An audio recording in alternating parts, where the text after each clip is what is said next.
Hey, you know the game's in a good place when not a lot needs to be addressed. And maybe that's why this week's updates are pretty light. All buffs to underused cards.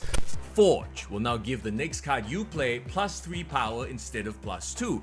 Okay, so I guess the question is the setup worth the 1 extra power? I mean, Forge is the kind of card that feels bad if you don't play him on turn 2, right? But that being said, Forge into Brood will give you the most quick value, especially in a Surfer deck, or into any card that can multiply power like Dagon, Multiple Man, or Deadpool. Also, Forge into Captain Marvel on turn 6 would effectively give you a 6/8 that can move at the end of the game, so you can't sleep on that either.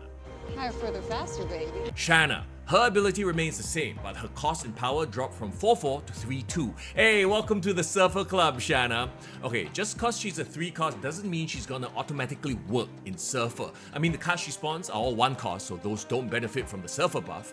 Now, typically, Shanna is best as a last turn play anyway, so I do see the logic in making her cheaper so you can potentially flood the board on the final turn to synergize with your Kazaa.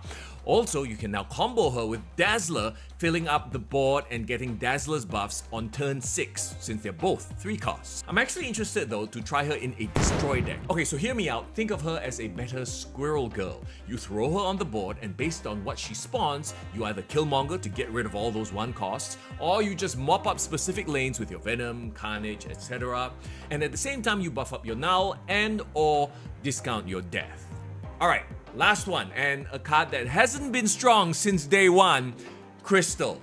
Her ability remains the same, she just drops from a 4/4 to a 3/3, so she loses 1 cost and 1 power. Another new member of the Surfer Club.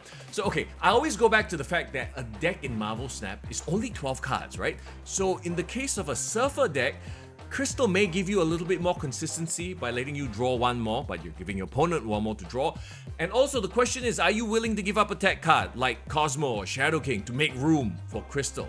I mean, you could throw in a Ronin as an additional win condition, together with Maximus, who both synergizes with Ronin and is a 3 cost that could benefit from Surfer.